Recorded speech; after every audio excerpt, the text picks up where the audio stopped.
السلام علیکم ورحمۃ اللہ وبرکاتہ۔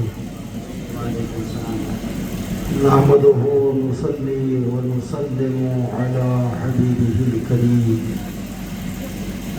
اما بعد فاعوذ باللہ من الشیطان الرجیم، بسم اللہ الرحمن الرحیم۔ واستعینوا بالصبر والصلاۃ، صدق اللہ العظیم وصدق رسوله النبی الامین المتین الکریم، ونحن على ذلك لمن الشاہدین والشاکرین، والحمد للہ رب العالمین۔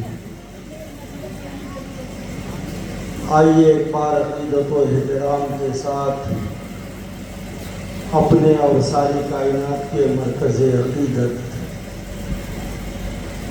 حضور احمد مصطفیٰ محمد مصطفیٰ صلی اللہ تعالی علیہ وسلم کی بارگاہ عالی وجاہت میں درود پاک کا نذرانہ عقیدت پیش کریں اور پڑھیں اللہم صلی علی سیدنا شفیعنا مولانا محمد بارک وسلم، صلو علیہ صلاۃ و سلام علیک یا رسول اللہ۔ اللہ تبارک و تعالی قرآن مقدس میں ارشاد فرماتا ہے، تم مدد طلب کرو صبر اور نماز سے۔ حضرات، میں کوئی تقریر کے لیے آپ تک حاضر نہیں آیا،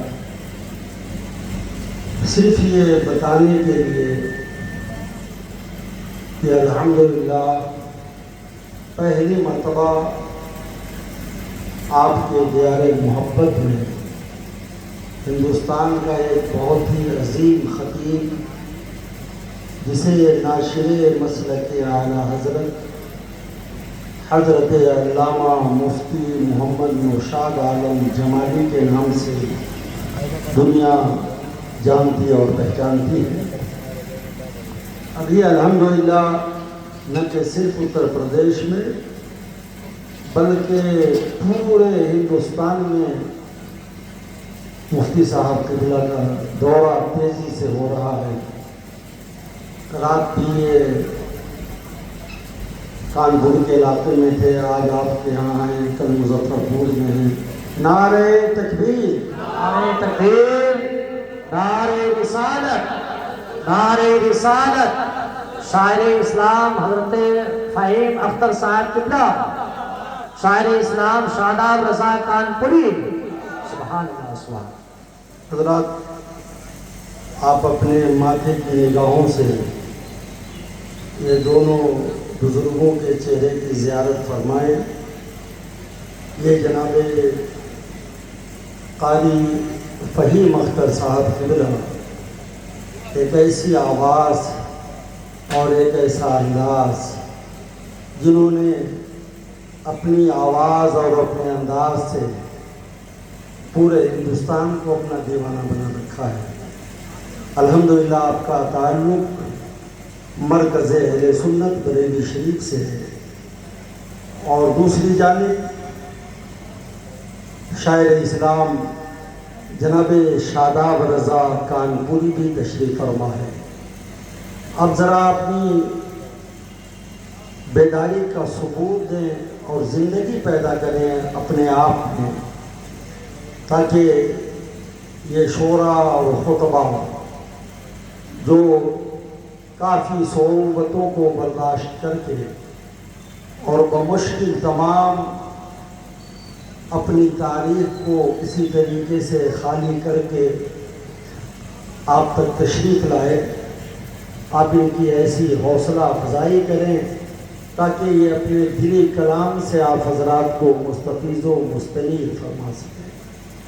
حضرات، میں کوئی تقریر کے لیے نہیں آیا، چونکہ یہ ہمارے مہمان ہیں اور الحمدللہ ان سے ہی سننا ہے، تو اس لیے میں خود مائک پہ کھڑے رہ کر کے اپنے مہمانوں کا وقت ضائع میں نہیں کرتا۔ میں صرف اس لیے حاضر ہوا تاکہ آپ کو بتا دوں کہ الحمدللہ جن لوگوں کو ہم نے دعوتیں دیں وہ سب تشریف لے آئے، اور پھر انشاءاللہ یکے بعد دیگرے آپ انہیں ملاحظہ بھی فرمائیں گے۔ بڑے ہی خوش نصیب ہیں وہ افراد جنہوں نے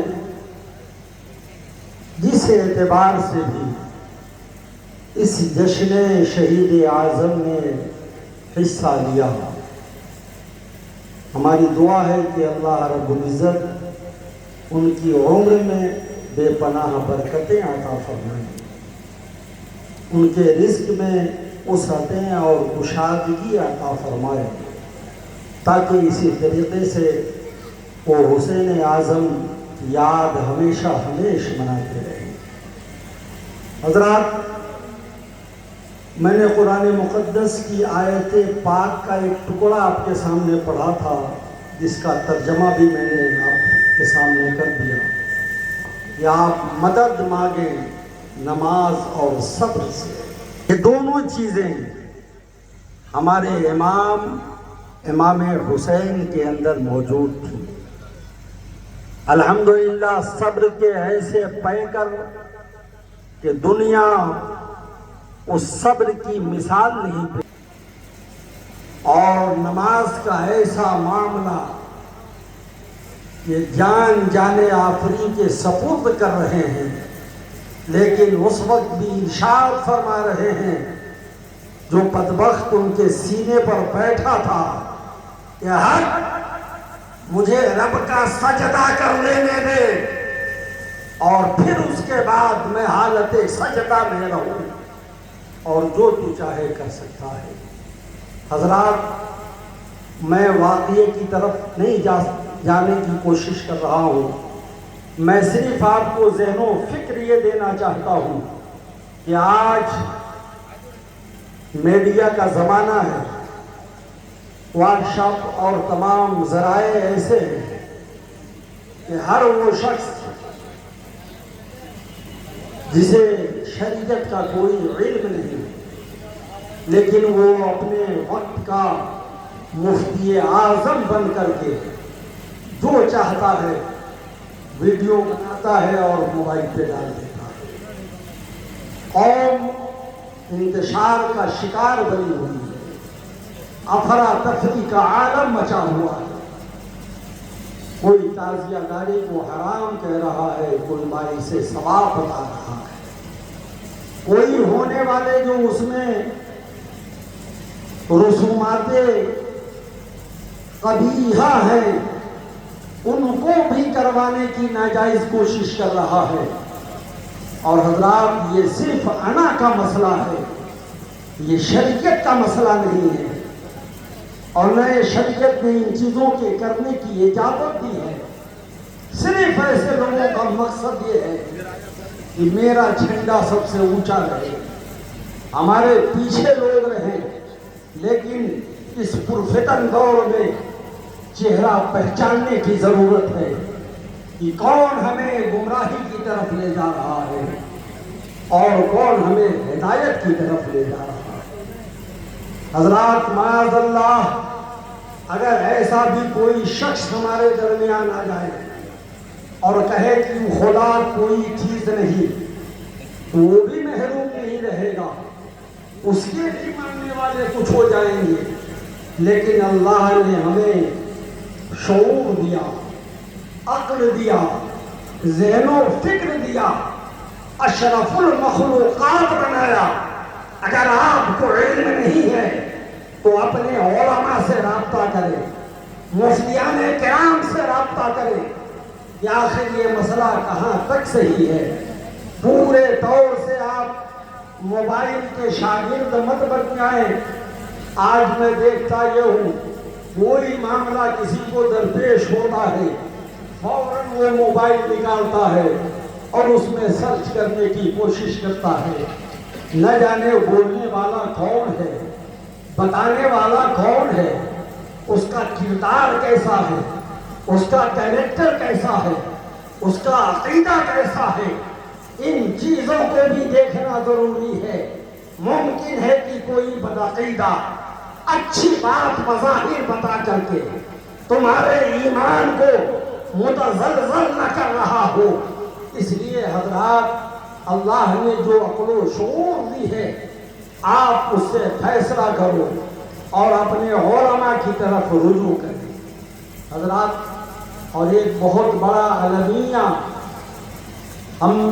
ہمارے معاشرے میں یہ علماء کرام کا بھی ہے، جو بالکل اپنی تقریر اور اپنی زمزمہ خوانی کو فروخت کرنے پر تلے ہوئے ہیں۔ معلوم ہے کس قدر گرانی کا زمانہ ہے، کس طریقے سے لوگ مہنگائی سے دوچار ہو رہے ہیں۔ حضرات، یہ اسٹیج پہ جو لوگ بیٹھے ہیں، الحمدللہ جو میں بات کر رہا ہوں اس سے یہ بری الذمہ ہیں، اور جتنے کو میں نے آج دعوت دی ہے سب لوگ اس سے بری الذمہ ہیں۔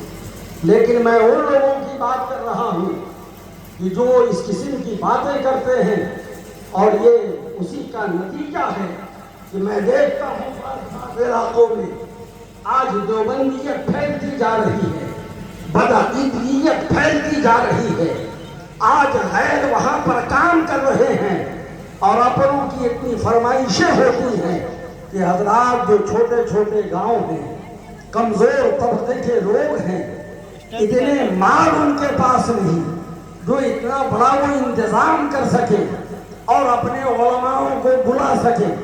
آج کوئی 35,000 کی بات کر رہا ہے، کوئی 50,000 کی بات کر رہا ہے۔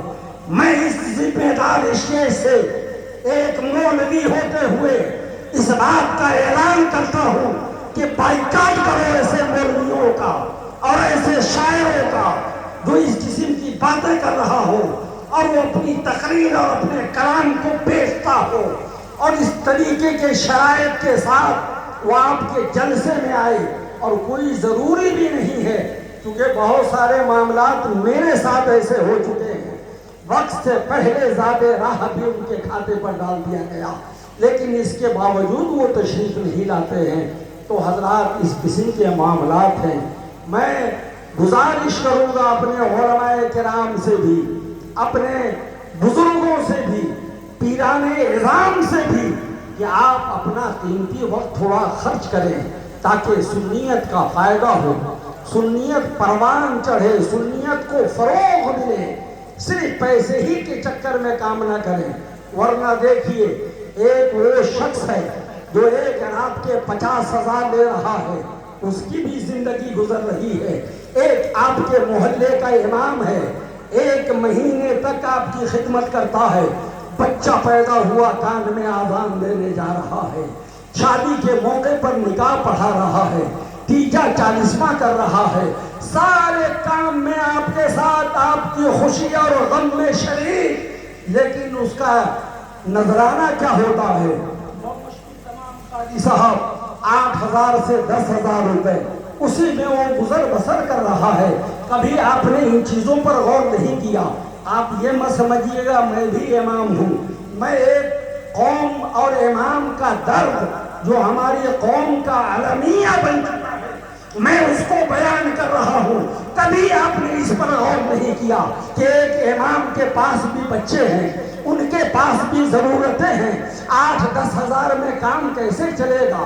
ایک امام جو جمعے میں ہر مسجد میں ہر جمعے کی نماز میں جو ہے وہ تقریر کر رہا ہے، تبلیغ کر رہا ہے، آپ کے خوشی غم میں آپ کے ساتھ ہے، آپ کی کوئی توجہ نہیں۔ 1 گھنٹے کے لیے جناب آپ نے بلا لیا، فلاں صاحب کو بلاؤ، فلاں صاحب کو بلاؤ، 50,000 روپے آپ نے پیش کر دیا، وہ اپنا جناب جا رہے ہیں، عیش کر رہے ہیں۔ اس لیے ضرورت اس بات کی ہے کہ جہاں آپ اس قسم کے لوگوں کو اتنا نواز رہے ہیں، وہیں آپ کو اپنے اماموں کو بھی دیکھنا ہے، اپنے مولویوں کو بھی دیکھنا ہے، اور ان مولویوں کو آپ جلسوں میں دعوت دیں جو مولوی اس قسم کا ڈیمانڈ نہیں کرتے اور اس قسم کی شرطیں ان کی نہیں ہوتی، لیکن ان کو آدمی بلانے کے لیے تیار نہیں۔ یوٹیوب پہ دیکھ لیا فلاں مفتی صاحب بڑا اچھا بول رہے ہیں، فلاں صاحب ان کا جو ہے بڑا اچھا اسٹائل ہے۔ ارے ہر آنے والا اللہ رسول ہی کی بات کرتا ہے۔ تم غور سے سنو تو صحیح، تمہیں کیا خبر کہ کون کیا بول رہا ہے، بس اس نے ہنسا دیا، لطیفہ سنا دیا، تم خوش ہو گئے، نعرے بازی کی، بہترین لفافہ دیا اور وہ آپ کے درمیان سے چلے گئے۔ اب اگر ان کا کوئی بھی معاملہ ہے، کوئی بھی بات ہے، جواب دینا امام کو ہے، جواب دینا گاؤں کے مولویوں کو ہے۔ آپ علاقے کے مولویوں کو بلائیں اور دور سے بھی بلائیں تو الحمدللہ یہ ہمارے شورا حضرات بیٹھے ہوئے ہیں۔ ابھی تھوڑی دیر میں مفتی صاحب قبلہ کی بھی آپ زیارت کریں گے، آپ حالات کو دیکھ کر کے خود انہیں نوازیں، یہ اچھی بات ہے۔ تو حضرات میں عرض یہ کر رہا تھا، امام حسین رضی اللہ تعالی عنہ نے نماز کی سجدے کی حالت میں آپ نے اپنے سر کو کٹایا ہے۔ حضرات اس طریقے سے ان سے مطالبہ کیا گیا یزیدیت کی طرف سے بیعت کا، لیکن امام حسین نے کہا سنو، یہ پاک ہاتھ کبھی ناپاک ہاتھ پر نہیں جا سکتا۔ امام حسین کی شخصیت کو آپ جانتے ہو، امام حسین کسے کہتے ہیں؟ امام حسین اس ذات کا نام ہے کہ مصطفیٰ کبھی اپنے کندھے پر بٹھا کر کے اپنے نوازوں کو گھما رہے ہیں، مصطفیٰ کبھی اپنے سینے سے چمٹا کر کے اپنے نوازے کو لے کر کے باہر نکلتے ہیں۔ جب صحابہ کی نظر پڑتی ہے کہ اللہ کے رسول کے دوش انور پر امام حسین امام حسن سوار ہیں تو رش کرتے ہوئے عرض کرتے ہیں بچے خوش ہو جاؤ، مبارک ہو تمہیں، کتنی اچھی سواری تمہیں ملی ہے۔ میرے مصطفیٰ مسکراتے اور ارشاد فرماتے صحابی اچھائی صرف ایک طرف سے نہیں ہے بلکہ دونوں طرف سے ہے، اگر سواری بے مثال ہے تو سوار کا بھی کوئی جواب نہیں ہے۔ لیکن حضرات آج امام حسین کے نام پر ڈھول بجائے جا رہے ہیں، لہو لعب کیے جا رہے ہیں، ہماری ماں بہنیں سج دھج کر کے جا رہی ہیں، میلے لگائے جاتے ہیں، عورتوں مردوں کا اختلاط ہوتا ہے۔ یہ شریعت قطعی طور پر ان باتوں کی اجازت نہیں دیتی، اس لیے ہر شخص کی ذمہ داری ہے کہ وہ اپنے گھر پہ کنٹرول کرے، اپنے بال بچوں پر کنٹرول کرے، اپنی بیوی پہ کنٹرول کرے۔ حضرات خرچ تم دیتے ہو اور گناہ بھی تم ہی خرید رہے ہو، اس لیے کہ بچوں کی ذمہ داری اس کے والدین پر ہوتی ہے۔ حضرات حضرت امام حسین سبحان اللہ، کبھی کبھی جب آپ کو پیاس لگتی تھی تو مصطفیٰ جان رحمت صلی اللہ تعالیٰ علیہ وسلم اپنی زبان مبارک کو باہر نکال دیتے تھے، حضرت امام حسین اسے چوستے تھے۔ لوگوں کی نظریں یہ دیکھتی تھی کہ نواسۂ رسول اپنے نانا کی زبان چوس رہا ہے، لیکن خدا کی قسم اس زبان کے چوسنے میں مصطفیٰ جان رحمت کس مقام اور کس منزل پر پہنچا دیتے تھے جس کا کوئی تصور نہیں ہو سکتا ہے۔ حضرات آج اسلام میں کتنی جنگیں ہوئی ہیں، لیکن جنگیں کرب و بلا کو جس طریقے سے دنیا کا رہنے والا مسلمانوں کا بچہ جانتا ہے، اس طریقے سے اور جنگوں کو نہیں جانتا ہے، اور جنگوں کو لوگ نہیں بیان کرتے ہیں۔ آخر اس کی وجہ کیا ہے؟ اس کی وجہ یہ ہے کہ اور جنگ جو ہوئی وہ اتفاقیہ ہوئی، اس میں جنگ لڑنے کے لیے لوگ گئے، لیکن انہیں یہ خبر نہیں تھی کہ میں وہاں شہید ہو جاؤں گا یا میں وہاں سے غازی بن کر کے لوٹوں گا۔ لیکن کربلا کی جنگ ایسی جنگ ہے، امام حسین جا رہے ہیں۔ حضرات اگر